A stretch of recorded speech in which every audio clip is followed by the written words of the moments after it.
Bismillahirrahmanirrahim. Assalamualaikum warahmatullahi wabarakatuh. Syukur alhamdulillah kita bisa berjumpa lagi di channel ini. Sholawat dan salam selalu dan tetap tercurahkan kepada junjungan kita Nabi besar Muhammad sallallahu alaihi wasallam. Allahumma sholli ala sayyidina Muhammad wa ala ali sayyidina Muhammad.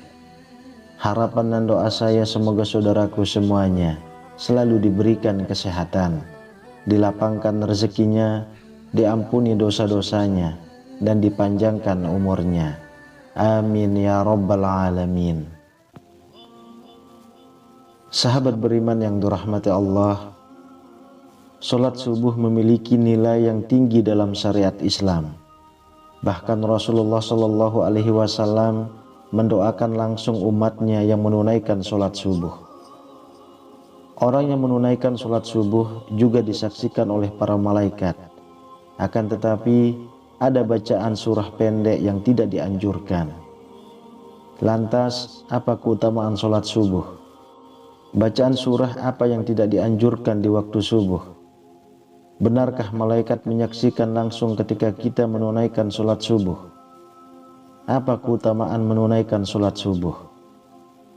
Sahabat beriman, sholat subuh ditunaikan jelang terbitnya fajar, waktu di mana orang-orang dalam keadaan yang terlelap tidur. Betapa banyak kaum muslim yang lalai dalam mengerjakan sholat subuh. Mereka lebih memilih melanjutkan tidurnya ketimbang bangun untuk melaksanakan sholat. Karena itulah Rasulullah Shallallahu Alaihi Wasallam menghususkan sholat subuh mulia dengan keistimewaan tunggal.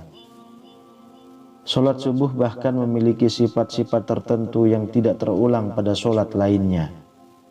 Saking istimewanya, orang yang mengerjakan sholat subuh didoakan oleh Rasulullah Shallallahu Alaihi Wasallam.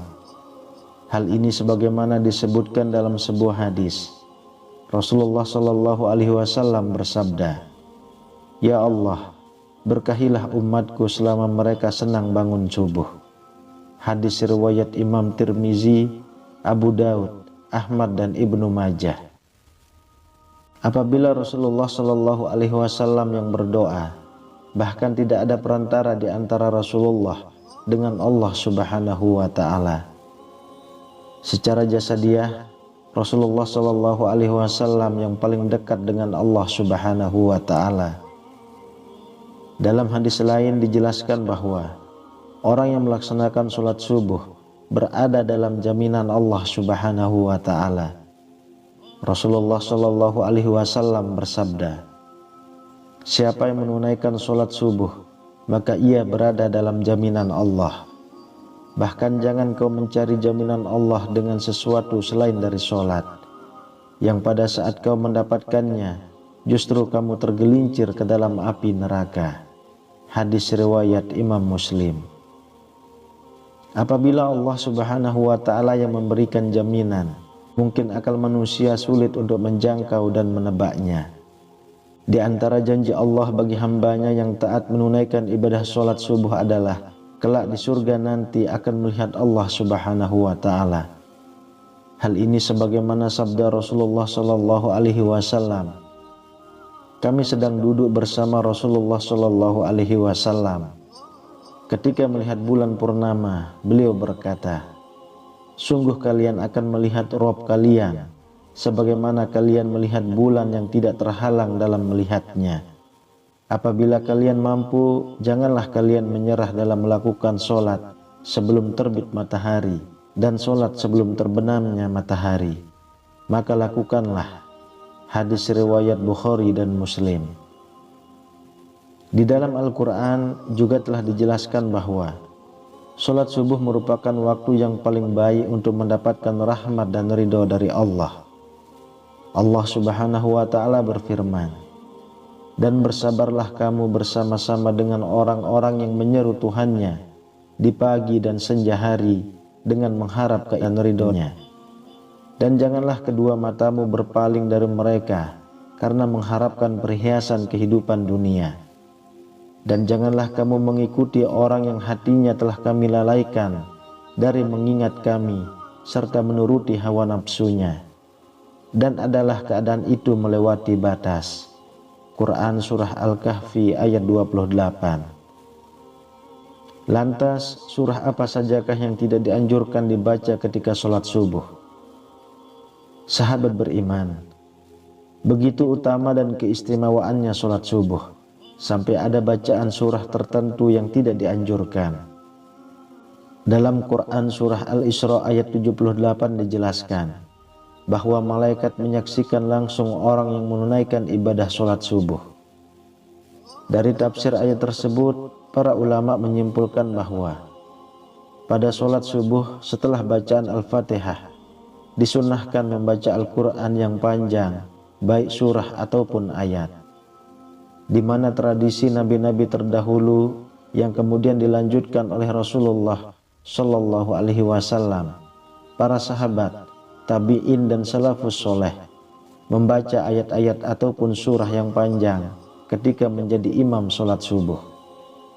Maka dari itulah seorang imam sholat subuh setelah membaca surah Al-Fatihah janganlah membaca surah pendek, apalagi super pendek seperti Al-Ikhlas, Al-Falaq dan An-Nas.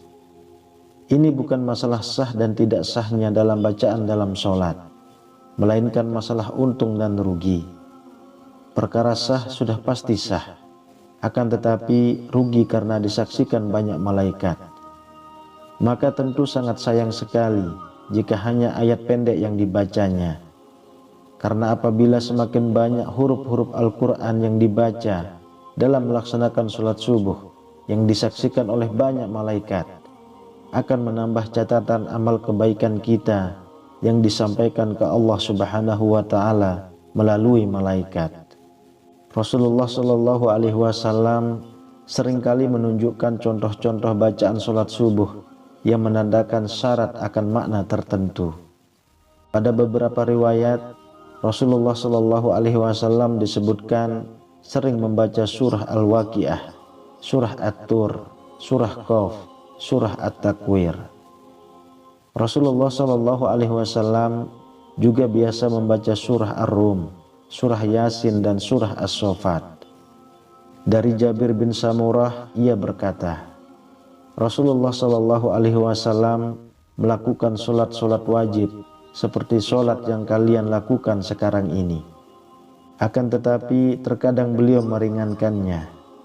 Solat beliau lebih ringan daripada solat kalian.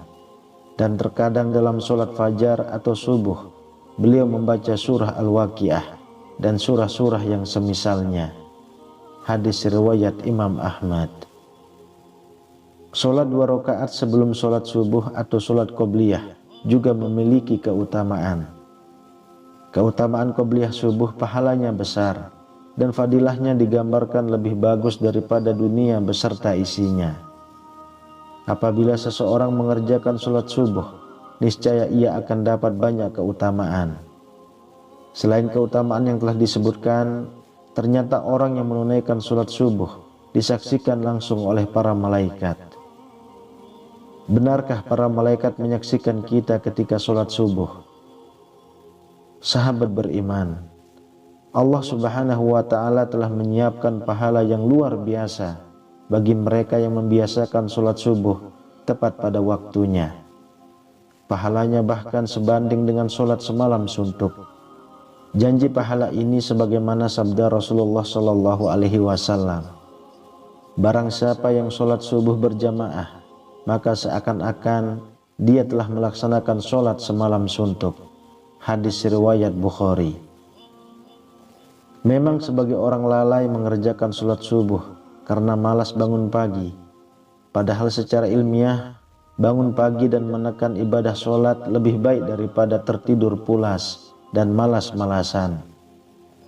Di dalam ilmu sains menjelaskan, pembuluh darah manusia akan mengembang pada tengah malam terakhir sampai menjelang siang. Kemudian secara berangsur-angsur sekumpulan sel darah akan mengumpal pada dinding pembuluh, sehingga terjadi penyempitan. Inilah yang mengakibatkan tekanan darah tinggi. Dari segi medis pun mendukung aktivitas pagi untuk kesehatan tubuh. Sholat subuh yang memicu orang bangun pagi juga akan menjadi penerang pada hari kiamat, hari di mana orang-orang akan ketakutan. Rasulullah Shallallahu Alaihi Wasallam bersabda, "Berilah kabar gembira bagi orang-orang yang berjalan di kegelapan menuju masjid untuk mengerjakan sholat subuh dengan cahaya yang terang benderang. Pertolongan pada hari kiamat." Hadis riwayat Abu Daud, Tirmizi, dan Ibnu Majah. Sholat subuh yang dilaksanakan pada pergantian malam dan siang dimulai menjadi hal yang disukai para malaikat, karena pada saat itulah mereka malam dan siang sedang bertugas. Maka dari itulah mereka melaksanakan sholat subuh pada awal waktu, sebab disaksikan oleh para malaikat, baik itu malaikat yang bertugas pada malam hari maupun di siang hari. Allah Subhanahu wa Ta'ala berfirman, "Dan dirikanlah sholat subuh, sesungguhnya sholat subuh itu disaksikan oleh para malaikat." Quran Surah Al-Isra ayat 78. Sahabat beriman, begitu istimewanya menunaikan ibadah sholat subuh. Selain mendapatkan pahala baik dari segi medis, disaksikan pula oleh para malaikat. Itulah beberapa keistimewaan sholat subuh.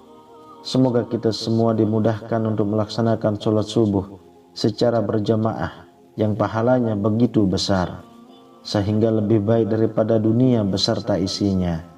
Amin ya rabbal alamin. Wallahu a'lam bishawab. Demikian yang bisa saya bagikan, semoga bermanfaat untuk kita semua. Assalamualaikum warahmatullahi wabarakatuh.